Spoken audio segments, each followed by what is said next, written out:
그러니까 이 문재인 정권의 가장 큰 특징이 어떻게 보면은 조국이 보여줬는데 위선이에요, 위선. 저는 그렇게 보는데 예. 다 정의로운지 알고 다 평등하게 그런 또 인권을 존중하는 그런 사람들인 줄 알았는데 결과적으로 보면은 지금 그런 게 아닌 게 드러났잖아요. 그러니까 말씀하신 대로 진정한 변화된 모습을 보여주려면 그것이 보여줄 수 있는 게 개각이라든가 사람을 어떻게 그럼요. 쓰냐 용인술에서 나타나는데 이 정권은 보여주기쇼. 그 타케미니한테 뭐 이렇게 뭐 중독이 됐는데 이거라 쇼쇼쇼 정권이 돼버렸어요. 그러니까 이번에 이런 두 전직 대통령의 사면 문제를 비롯해서 이런 것들도 좀 보여주기 쇼가 아니고 진정성을 갖고 접근해야 하는데 누가 보더라도 이제 재보선 앞두고 지지율도 떨어지고 이러니까 그렇구나. 그러니까 이 별의별 카드를 지금 다 내놓지 않겠느냐. 이거 외에도 여러 가지 깜짝 쇼 카드. 그런 것에 또 어떻게 보면 우리 대중들이 현혹되는 경우가 많아요. 그렇죠. 지난해 총선만 하더라도 그 이전에 무슨 잘한 게 없잖아요, 경제. 근데 코로나 그거 하나 뭐 해가지고 재난지원금 주고 뭐 어쩌고 하니까 확 돌아서 버린 거 아닙니까? 그런 점에 대해서 우리 유권자들도 각성을 가져야 하고 이번에도 보면은 저는 지금 문재인과 이낙연 이 두 사람이 합작품이라고 봐야 하거든요. 이낙연의 성격으로 그렇죠. 봐서 예, 예. 이 사면 카드라는 것은 대통령의 고유 권한인데 그 얘기를 함부로 꺼낼 수는 없는 건데 뭐 지난 이렇게 독대를 했지 않습니까? 네, 두 번 했죠. 네, 12일하고 16일 날 했네요. 지난해 12월. 예. 그렇다고 뭐 그런 데서 좀 얘기가 나왔을 텐데 문재인 대통령 입장은 이거 욕먹는 일이다. 잘못하면 뭐 그러니까 이낙연한테 당신이 욕을 좀 먹고 그러나 또 전체적으로 보면 이거 사면을 안 할 수는 없지 않냐. 전두환 노태우도 2년뿐도 안 살았는데 그렇게 지금 깜짝쇼를 하려는 거 아닌가. 저는 그런 게 참 위선적이라고 보는 거예요. 그러니까 진짜 그 말씀대로 이낙연 그 대표가 뭐 사면법을 모를 리도 없고 그다음 사면권이 대통령의 고유권을 모를 리도 없고 얼마나 또 조심스러운 사람입니까? 그러니까요. 두 번 독대하면서 이야기는 충분히 나눠졌는데 우리 문재인 대통령 이번에 윤석열 추미애 사건 때 문재인 대통령 오불관한 모습을 봤잖아요. 그런 거 보면서 이것도 결국은 이낙연 대표가 운을 띄워라. 예. 띄워가지고 국민 여론도 한번 보고. 예, 띄워본 그래가지고 거예요. 괜찮다 싶으면 대통령이 나서 청와대도 그런 식으로 말을 했어요. 한번 검토를 한번 해볼 수 있다. 했는 거 보면은 문재인 대통령의 어떤 국정 운영 스타일 자체가 이번 사면에도 그대로 드러나고 이게 보통의 사면이 아니거든요. 전직 대통령 2명에 대한 사면이고요. 이게 아까 말씀드린 대로 이념적인 갈등 문제도 포함된 사면이거든요. 예. 어떤 뭐 음주운전자 사면 이런 거는 이념적이 아니고 생계형 범죄라 그러잖아요. 괜찮았는데 어떤 이념적인 문제에 대해서 문재인 대통령은 박근혜 전 대통령이 어떤 적폐 수사 이런 거 하면서 어떨 때 처벌받고 어떨 때 처벌 안 받더라. 이걸 잘 알기 때문에 모든 문제에 관해서 본인이 직접 안 나서고 항상 대리인 그러니까. 또는 이 뭐 집사 비슷한 사람이 나서가지고 전부 다 해놓고 나서 그 뒤에 나는 몰랐는데 이번에 이런 게 있네. 법에 보니까 나는 사인만 하라고. 사인만 사면권도 아마 앞으로 사인만 또 할지 몰라요. 법무부에서 다 해왔네. 그러니까 나 권한 없어. 그냥 사인만 하겠다. 근데 이번에 재밌는 이야기를 누가 써놨더라고요. 박근혜 전 대통령 사면하면 최순실도 사면해야 되는 거 아니냐. 이쪽에 같이 이명박은 공범인데. 원세훈이 해야지요. 그러니까요. 원세훈 댓글 때문에. 근데 우리 국민이 박근혜 전 대통령 사면은 뭐 그럴 수 있다 하더라도 최순실 씨 사면에 대해서는 이건 아니다라고 말할 분들이 많을 거예요. 대부분이죠. 그러니까요. 이게 박근혜 전 대통령이 이렇게 만든 사람이 최순실인데 그리고 그 이명박 전 대통령을 어떻게 그렇게 한 사람이 원세훈 전 원장 아닙니까? 그래서 저는 이런 문제 있죠. 문재인 대통령이 직접 좀 나서가지고 좀 했으면 좋겠다. 계속 근데 또 눈 감고 아웅 아닙니까? 그러니까. 국민들 다 알고 있어요. 이 대통령의 어떤 그 속내라는 걸. 그런데 마치 본인은 잘 관여 안 하고 이건 좀 잘못됐다. 그런 생각합니다. 사면론 제기된 배경에 대해서도 뭐 여변호 스님도 잠깐 얘기해 주셨지만 언론에서는 전국 주도력을 좀 쥐고 나간다 연초부터. 그래서 중도로 외연 확장을 하지 않으면은 이길 수 없다 재보선. 이낙연 입장에서는 재보선에서 지면은 사실상 뭐 대선 깃발 내려야 합니다. 예.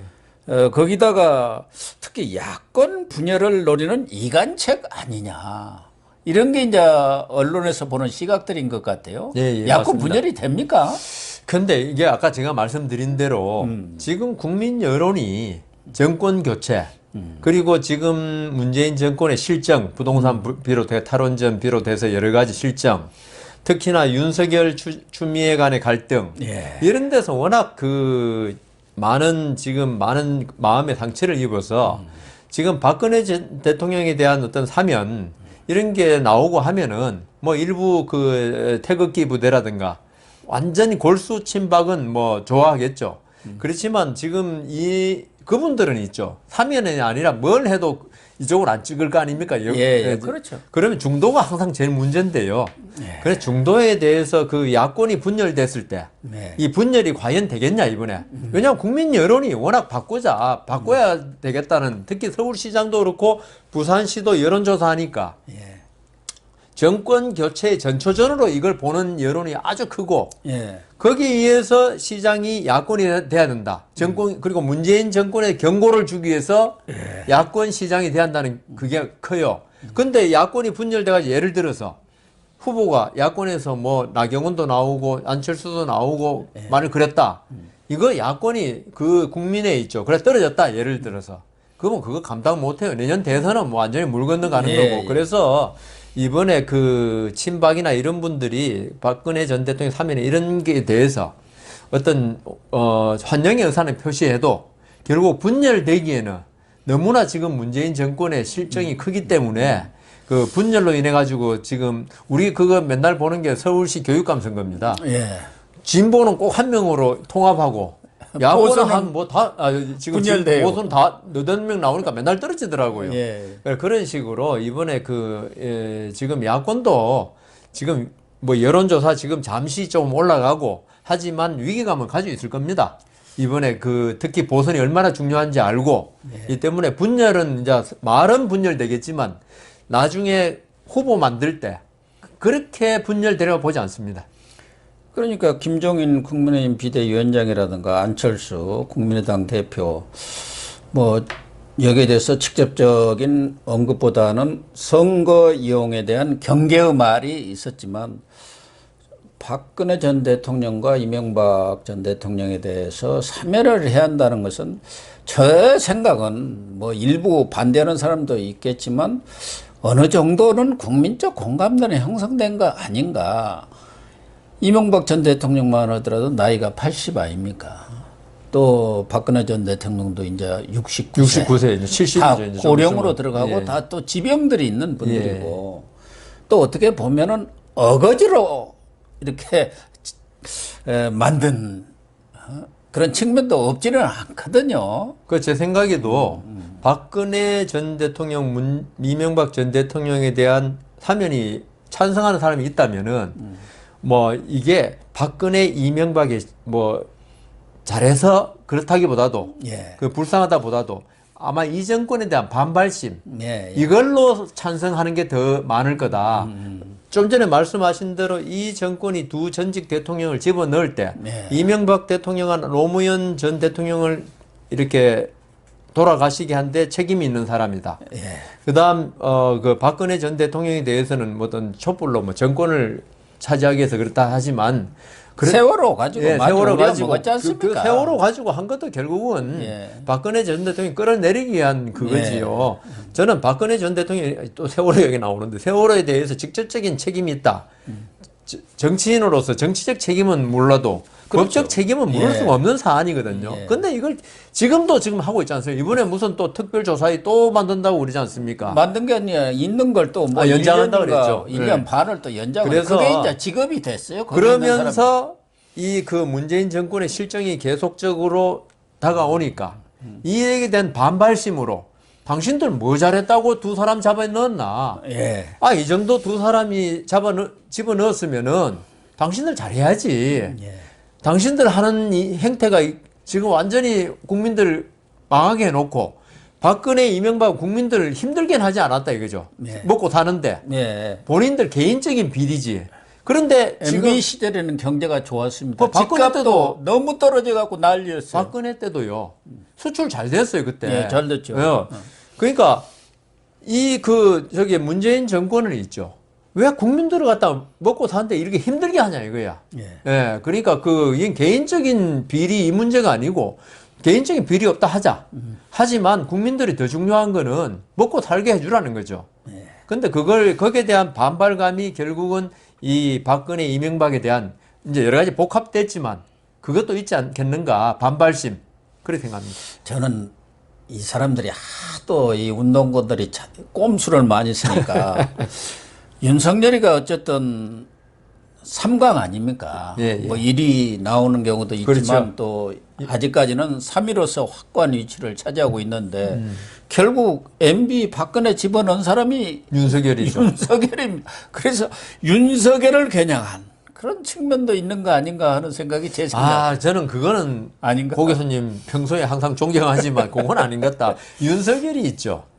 하도 미워하니까. 이미 그 루비콘강을 건넜어요. 이 정권과. 그래서 국민들 생각에 박근혜, 이명박을 집어넣은 윤석열이 아니고 이 정권과 지금 근곤일척의 싸움을 벌이고 있는 윤석열로 돼 있기 때문에 지금 그쪽에서 지금 고 교수님 아주 신선한 발상을 하셨는데 제가 볼 때는 우리 망각을 잘합니다. 예. 그리고 오히려 지금 윤석열 입장이 그렇게 되니까 이 정권과 그 아주 대척점을 가지고 있으니까 윤석열이 한 수사 옛날에 박근혜, 이명박도 그거 제대로 했지 않겠는가 이런 생각도 가질 수 있어요. 근데 그걸 모든 걸 떠나서 이미 윤석열에 대한 어떤 뭐 지지도 낮추기 위해서 한다 이거는 너무나 좀 상상하기 힘듭니다. 저로서는. 어쨌든 여권으로서는 뭐 다목적 카드라고 보는데 예.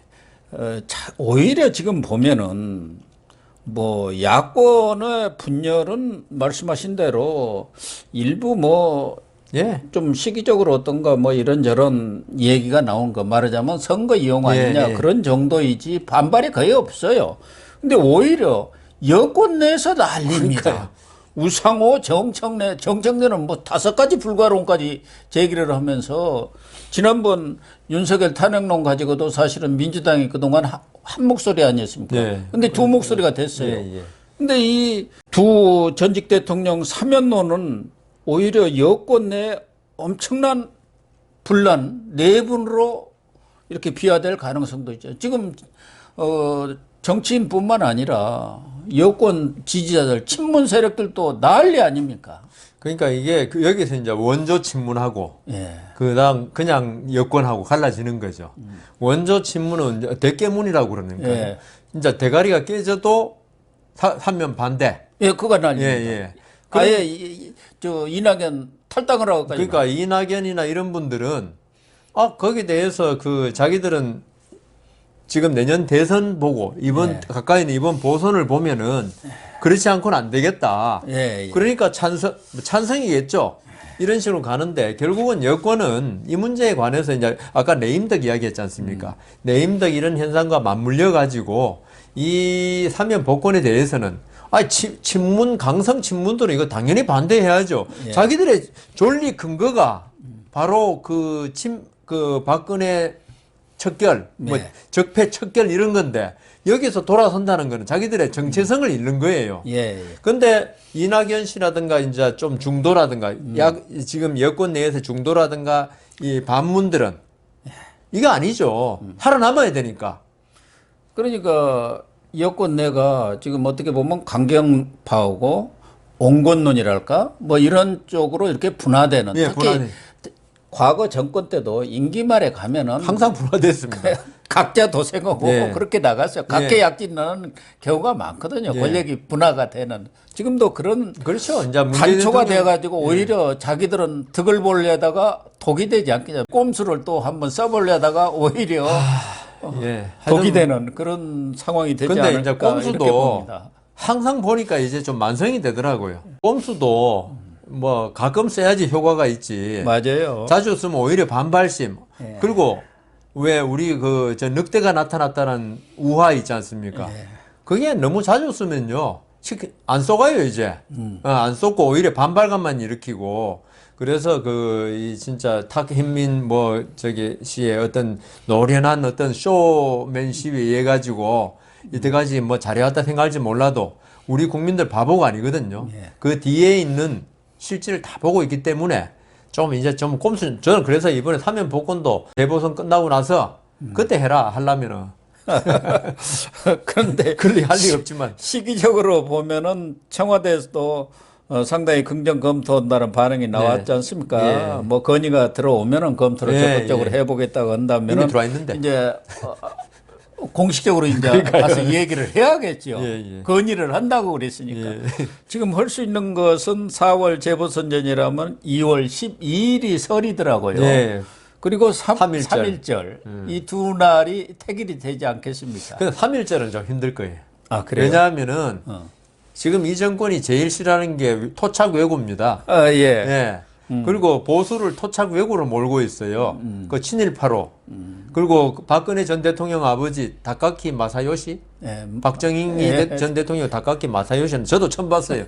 그런 사람 입장에 볼 때 3일짜리 한다는 거는 자기들로서 참 힘들죠. 그런 면에서는. 근데 서울에 하기에는 너무 좀 촉박하지 않나요? 기왕 할 것 그냥 화끈하게 빨리 한다 뭐 이렇게 할 수도. 그렇게 그게 차라리 나으면 나았지. 3일짜리 한다는 거는 저는 저도 뭐 사면을 뭐 반대하진 않는데 다만 꼼수에 의한 그 사면을 반대하는 거지. 예. 반대하진 않는데 그래서 3일절 사면은 자기들 주장하고 너무 모순된다. 그런 생각을 가집니다. 그래도 하려면 하겠죠. 뭐 이분들이야 뭐 어디 뭐 그게 문제 있습니까?